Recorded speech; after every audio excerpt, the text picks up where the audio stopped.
which this isn't the first time in my life that I've decided to take a gigantic detour, right, and make a drastic change. And oftentimes people ask me, like, Carlos, how were you so brave to just keep taking on these chances and these risks?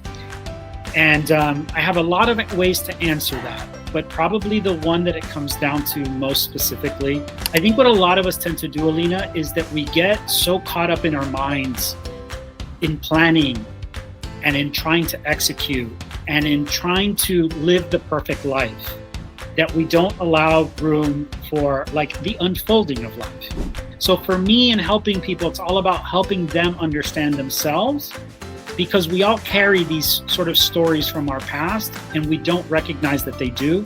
And those are the things that get in the way, the mindset of us moving into that next thing without fear, without the doubt, and doing it with courage.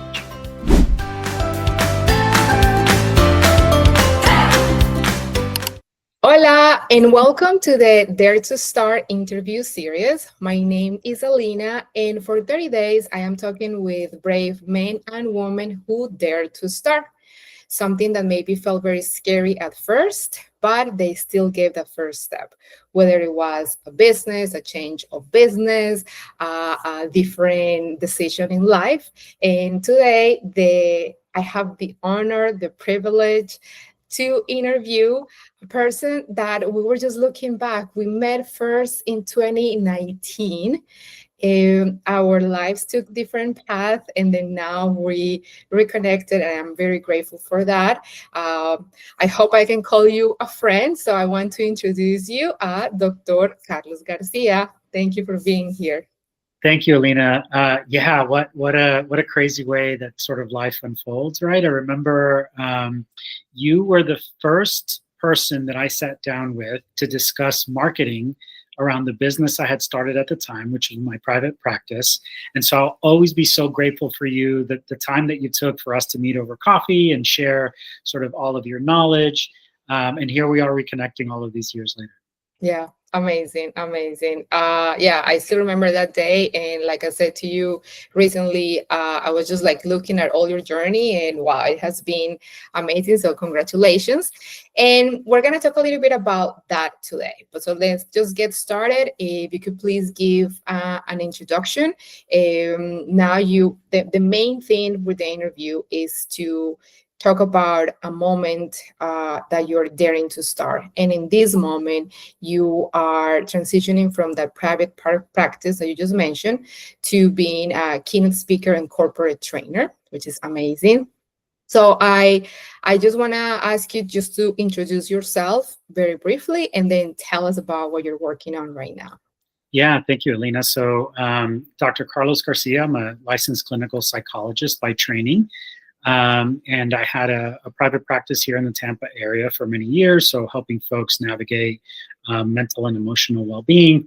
And here recently, I've decided to take everything that I've learned about human behavior and psychology and really the more intimate process of change and bringing that into sort of the corporate space. As a corporate trainer, hopefully bringing better messages of how we can show up better as leaders in the workplace, but also how we can be healthier in the workplace so that we can be the best types of employees at our place of business. And being a keynote speaker, which has been a long passion of mine. I remember 2009, sort of making a decision. I was working as a fireman at the time.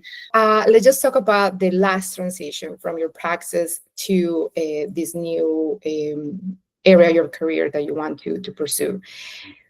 What was like a definite moment that you said, I'm going to do this? Do you remember? What was that reason why you decided to start this journey again? Yeah, I think something that's relevant to understand about me as I answer that question is what you were mentioning here a moment ago, Alina, which this isn't the first time in my life that I've decided to take a gigantic detour, right, and make a drastic change.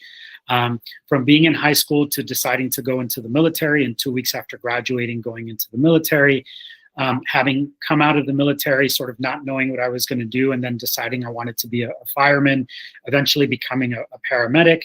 After almost 7 years of that journey, deciding to walk away from that safety of a career to become a student again, right? To go into a doctorate program and be a student for the next 6 years of my life, not knowing what was on the other side. And then, as an entrepreneur, starting my business for the first time, again, all of these moments where we're met with uncertainty and the doubt and the fear and the imposter syndrome. So as I'm making this transition here in my life, I have a few experiences under my belt to sort of rely on, right? But we don't always have that. I would say the moment that sort of it shifted for me was actually many years back, right? And that was having had the opportunity to give the commencement speech at my graduating class. This was during my undergrad program. And so I had always sort of liked speaking, but this was like the first time I got an opportunity to stand in front of an audience of almost 3,000 people, which most people hear and they like start to tremble, right? And the capacity to have worked on a speech over the course of 3 months and have poured myself into it, to share my life story, to share a message of inspiration, to share also a message of struggle, and then to deliver this and to have gotten a standing ovation, right? Like here was this student, like even the person that they brought in as like the main speaker didn't get a standing ovation. And I remember afterwards being in the sort of lobby of the place where we had the talk or the ceremony, and students and parents coming up to me and shaking my hand and saying, "Thank you for such a beautiful message." And I was like, right? I mean, I was looking at it through my lens, like thinking, "Oh, that was just an okay thing. Like I got through it, I got through the fear." But recognizing like, oh, this is a path that God has put before me and that I need to walk. And so that's been sitting in my heart for a lot of years. And I finally had to realize that if I'm not walking in that direction, it's because I'm blocking myself or I'm letting fear take over. So that was the moment. I'll say this, Alina, oftentimes people ask me like, Carlos, how were you so brave to just keep taking on these chances and these risks? And I have a lot of ways to answer that, but probably the one that it comes down to most specifically is that when I see sort of myself at that fork in the road, where often many of us will find ourselves, whether it's in our relationships, in our businesses, in whatever thing we're pursuing, I see myself 20, 30, 40 years down the road. Mm-hmm.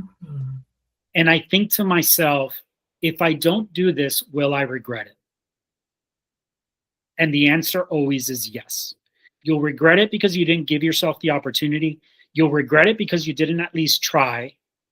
And I don't like, it makes me emotional, but I don't want to see myself 30, 40, 50 years down the road feeling regret for something I could have done, but let fear get in the way or doubt.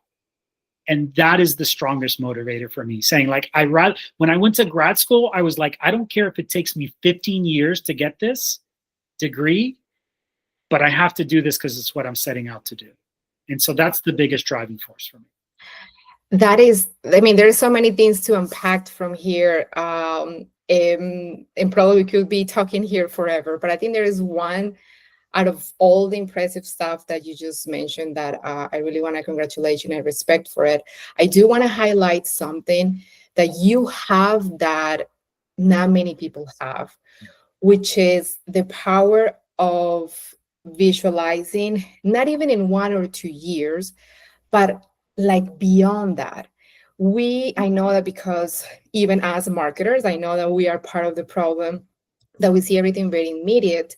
Even visualization means, how do I see myself next week, next month, next year? Yeah, maybe even the 5-year, it's still there. But you having that power within you, even at a younger age, to visualize yourself, hey, no, that this is not right now. This is gonna be for many years to come. It's something that it's very impressive, and I really hope that people take it, because now in my moment, I'm 38, Um, I I felt like I always had to catch up because I came to this country at 17. I without my family, so I went to college late. So it was when kind of like catching up. Then when I entered in the workplace, a lot of people my age were in bigger roles, so catch up, catch up. Then I thought that, oh, because I'm a woman, I'm not supposed to do X, Y, and Z. So I always been playing catch up. And then when you talk about, oh, if I don't do this myself, my future self in 40, 50 years is going to tell me something. Now that I'm here, I just actually look back at something. For example, when I started Women Who Market in 2019, my passion is truly teaching. Just like you knew that your passion was truly communicate and inspire people. And so what I've been doing, I'm not seeing myself much in the future, but I'm saying, like, if I would have continued teaching since 2019, what could I be doing now in 2025? So whenever I'm doubting about something, that's what I'm thinking. I'm thinking, well, think about, you started this in 2019, you would have kept teaching. So then I'm like, no, just keep going, keep going. So sorry, this is your interview, but I just No, wanted to share. that's beautiful, because I think what you're saying there is right, like that capacity for me to have thought that far ahead doesn't necessarily mean that I was a good planner. Like, a lot of people think that I got to where I got to in my life because I was like, oh, this is what I'm going to do next, and this is how it's going to unfold. No, it's been quite the opposite. Like, if I'm really honest, I tell people, like, I've been stumbling my way through life, right? Like, at any given point, I think on any given day, we're met with a series of opportunities, of decisions that we need to make. And that next decision will lead us to a next moment.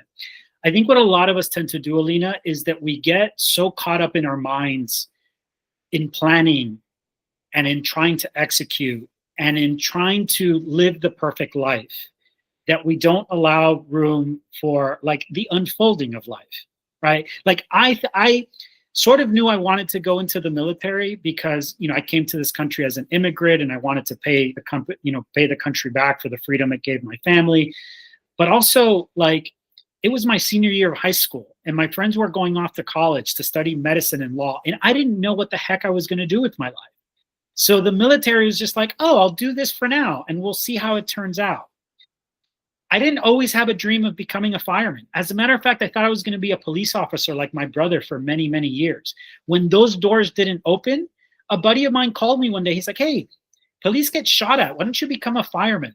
And I was like, sure, I'll try that. And then that was my career for the next.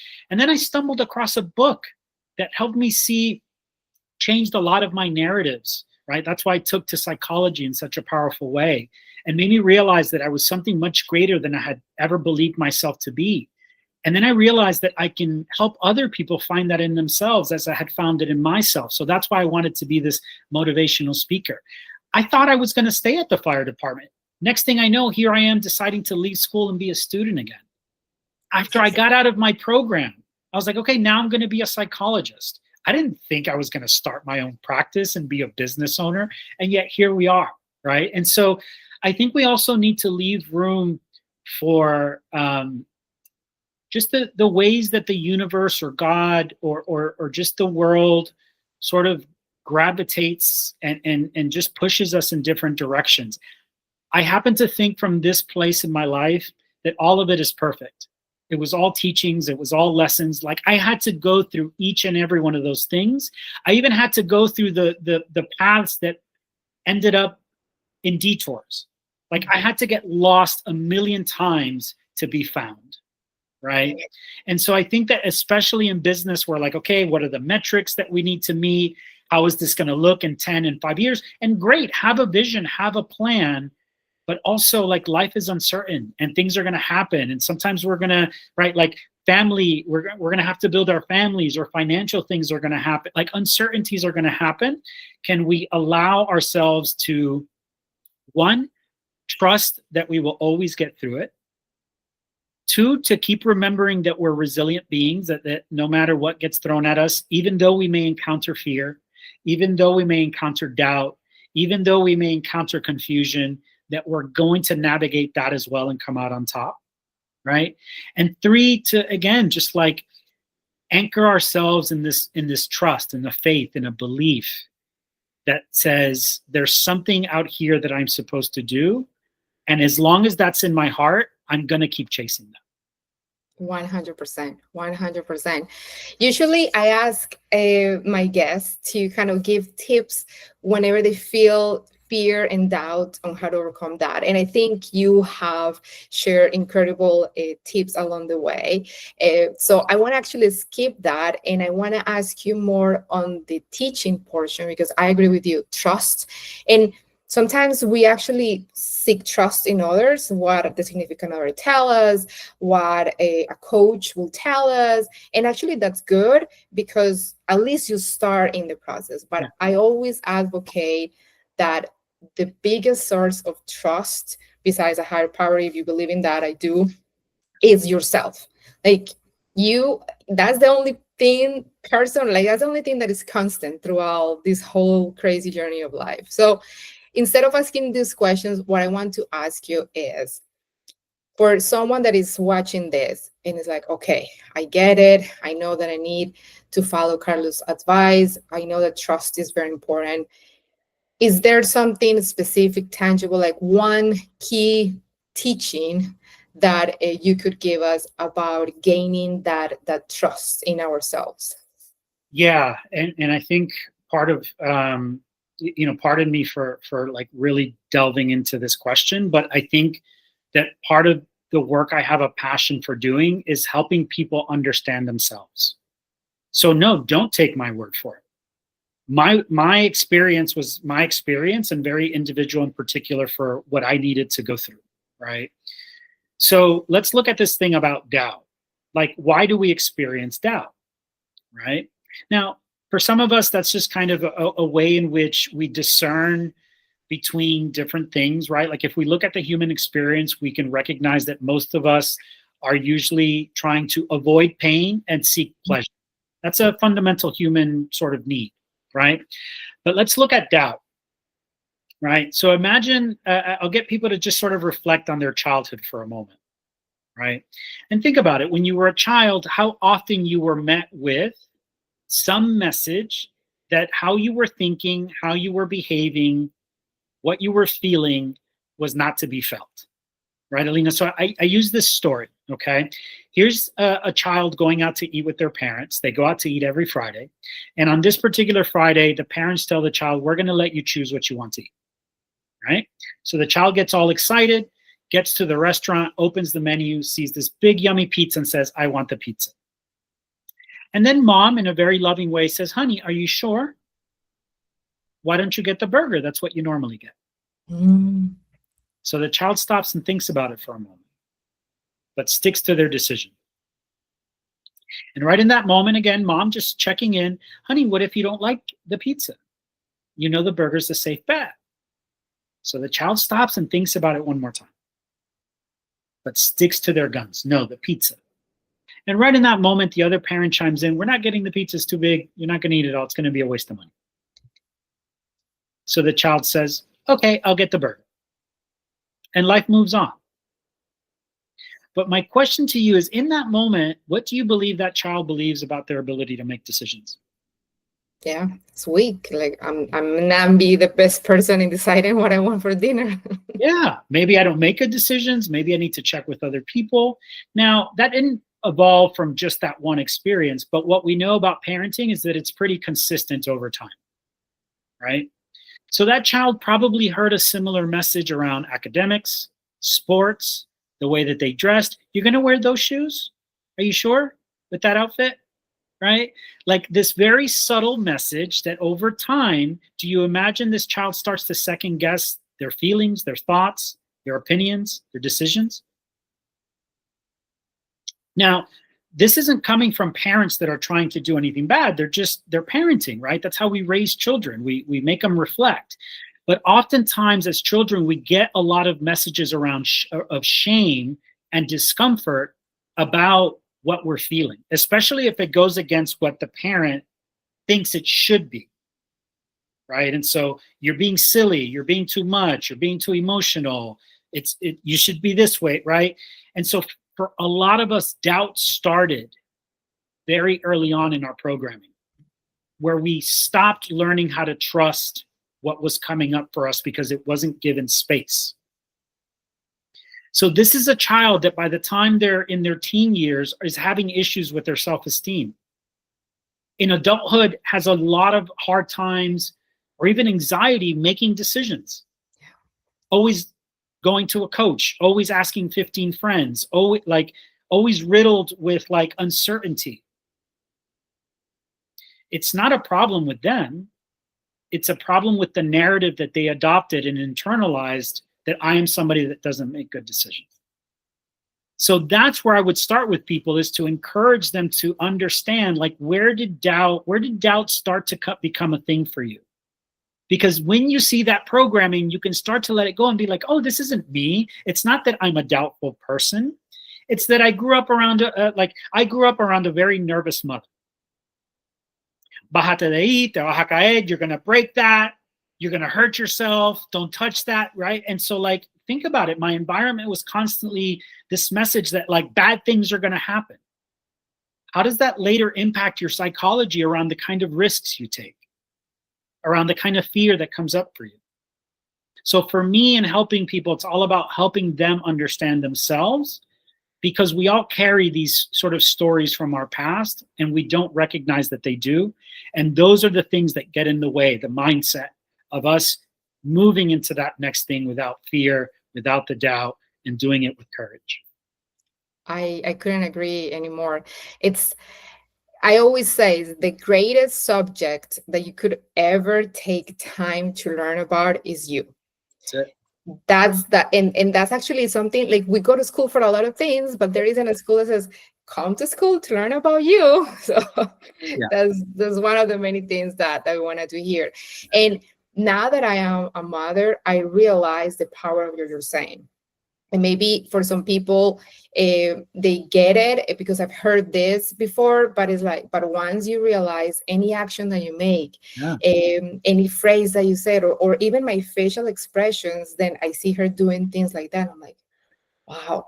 And it's a matter of learning how to still show her me, because this is mama and this is my personality, and teach her that she is her own, and somehow we just have to come kind of like meet in between. How, I don't know, but absolutely. I think what you have learned, what you have teach us about, really learning about where those fears comes from, and like what are those behaviors, what are those triggers that are making us feel like that. I think that is priceless. Totally. I'll give you another perfect example, since you're talking about your daughter. I have a son, he's 3 now. And this was probably about 6 or 7 months ago, but he was running around the house, and mom was in the living room, I was in the kitchen, and I told him to do something, like to, I don't know, jump off the couch, which I probably shouldn't have been telling, but I was like, yeah, do the jump. And mom said for a moment, because she's a little more on the nervous side, like, oh, he can't do that. He doesn't know how to. And then he came running up to me. He's like, I can't, Daddy. I don't know how to. And I looked at her and I said, we need to be very mindful of our messaging to him. I said, yes, you can, buddy. Go try. And then he went and did it. But like, that's it. It can be that small of a thing. And what we need to realize as parents is that a lot of times our own fears, right? Like, here's a perfect example. When I was 2 years old, I was jumping on the bed, and I fell and I hit my face on the nightstand, and my mom tells me the story. They had to rush me to the hospital. Anytime my son's jumping on the bed, I'm freaking out. Now, of course, I'm going to protect him. That doesn't mean just let my son do whatever he wants, but also recognizing, like, oh, this is my fear around a past experience for me that I don't have to put on him, right?